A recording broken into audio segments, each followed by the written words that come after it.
This is how to sync audio and video in Adobe Premiere Pro CC tutorial. If you want to learn how I create content online and save hundreds of hours per year, click the link down below, scan the QR code, and enjoy the tutorial. One is to go to Google or Microsoft Edge or your search engine and then type in Adobe Premiere Pro. The next step is to go on their website and says download Premiere Pro. Slap the download, and once loaded, you want to drag the video clip and both the audio piece onto the timeline. Make sure that the video layer or layers is selected that you would like to sync right here. In this case, I have video 1 track and audio 1 and audio 2 track selected.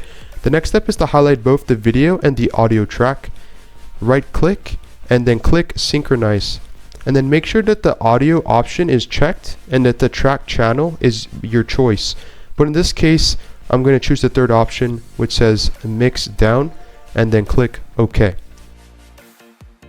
And there you have it. Adobe Premiere Pro CC has successfully sunk the video and audio piece together. Again, if you want to learn how you can save hundreds of hours and money online per year creating content, click the link down below, scan the QR code, and thanks for watching this tutorial.